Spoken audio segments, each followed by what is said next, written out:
Alright folks, welcome back to the Gearwrench garage. Today's sort of a big milestone here for this project and the channel, I guess.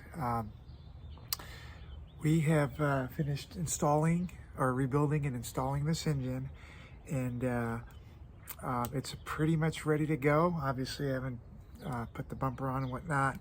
It's got oil and fuel, still needs coolant and power steering fluid and all that. I haven't test fired it yet. I've turned it over to make sure the oil pump circulated oil, but I haven't test fired it. So this is going to be the first test fire, and again, we're hoping we get no oil pressure lights, but the real moment of truth is going to be when we put it back on the wheels and roll it down the driveway here. So for this first objective, I'm going to have you guys come along with me. We'll fire her up, see how she sounds, and cross our fingers that we don't get a low oil pressure light. Again, we're drinking Tito's and grapefruit, and it's either going to be a celebratory drink or a commiseratory drink. So either way, you'll see the culmination of many hours of work and effort here in a few seconds. So if you haven't, look up the playlist for the Project RoJo Re-Do, and it explains the story of this this Audi. So let's go ahead and see how she sounds. Let me put my drink down. Let me spill it. And then let me get you guys in a position to follow me along. All right, here we go. Oh. Cross your fingers, guys. So I think we got everything we were supposed to have. Everything is connected, and here we go.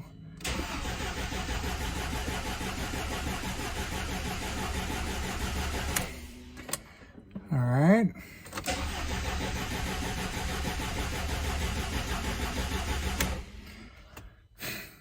All right.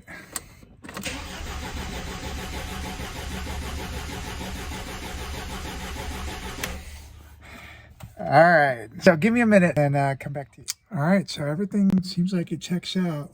Let's give it another whirl and see what we can see.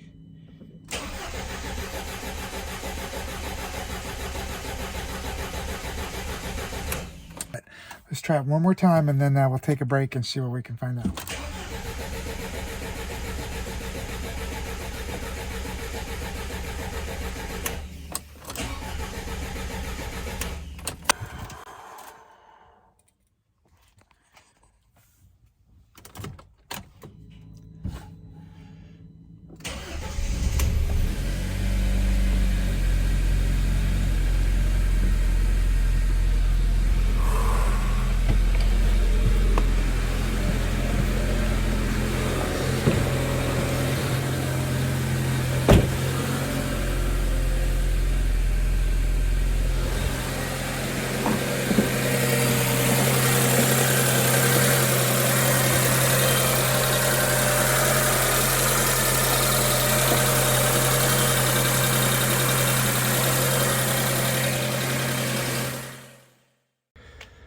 All right, folks, here we are at the, I would call this the culminating moment of Project RoJo Re-Do.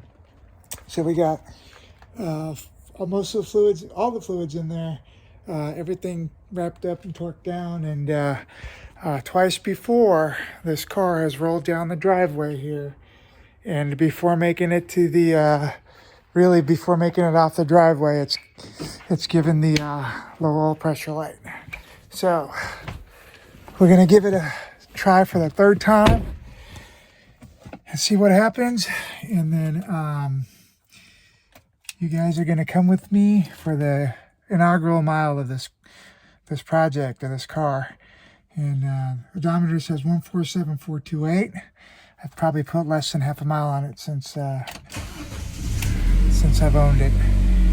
Okay, so it starts up. All right, everything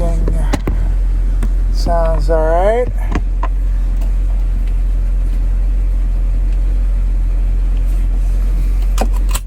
The other thing is I don't even know what the state of this transmission is, so hopefully it'll be good.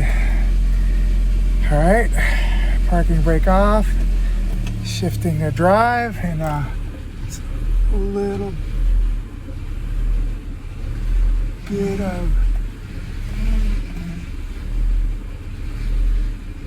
it doesn't feel good.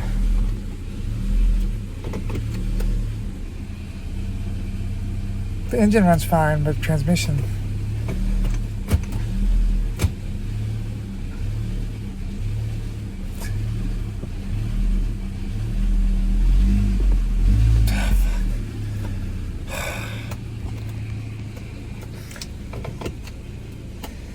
This transmission is not working. Holy crap. All right, so we're going through some chronology here, right? So that first day when we got everything together, things didn't go right. And as I've tried to put the car into gear, what I would later find out is I hadn't set the torque converter appropriately in the transmission, and when the transmission and the engine had made it together, the torque converter wasn't sitting in the correct orientation on the transmission oil pump. So I'm going to go into a little video here explaining what happened, and then I'll come back and follow on with that.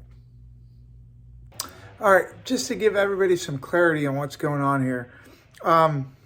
Yeah, we got the red car, the engine rebuilt, and they put everything back together, and drove down the driveway, and transmission wasn't working.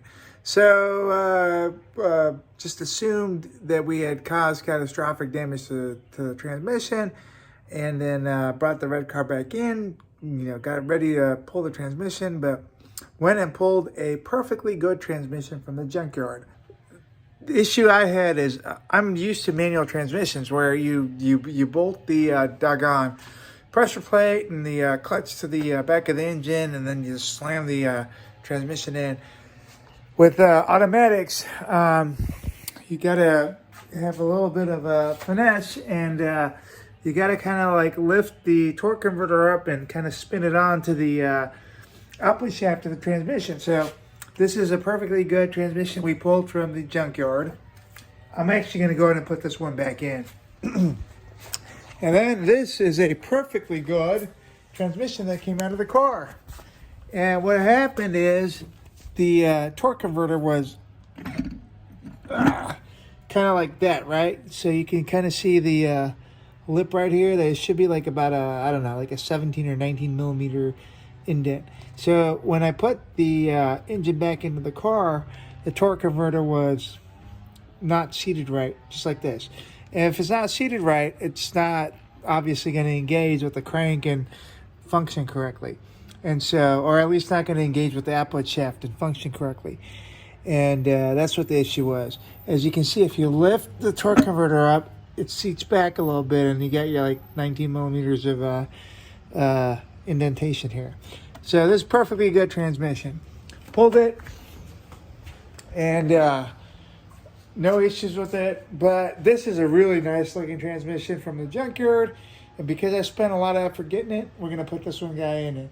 We're gonna put this one back in. That is the story of why the transmission wasn't working. The torque converter wasn't seated.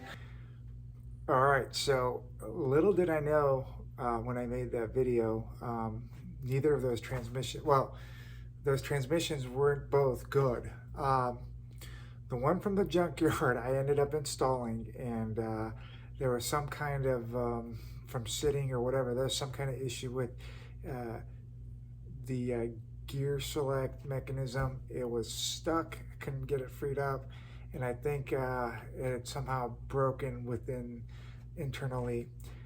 So what I ended up having to do is pull the junkyard transmission back out, and then when I looked into the original transmission, I discovered what had happened is a torque converter had sheared the ears of the transmission oil pump.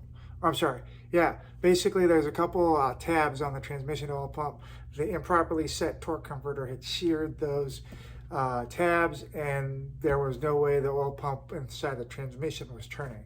So what I ended up doing is scavenging the oil pump from the junkyard transmission and installing it on the original transmission. Required me to dig into the transmission much deeper than I thought I would, but long story short, the original transmission ended up going back in the car with a junkyard oil pump. And so at that point I thought I was good.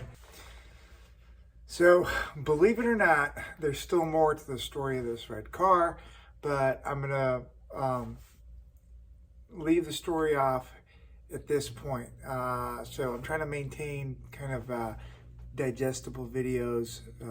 But if you've been watching this video to this point, please like and subscribe, or at a minimum like, and leave some comments. If you haven't been following along with the story of the red car, what I'm calling Project RoJo Re-Do, there's a playlist. I'll link it up either up here, or on the bottom of the description, so check those out as well. Thanks for watching, and stay tuned soon for the probably not the conclusion, but the close to the conclusion video of the red car project. Thanks guys, take care.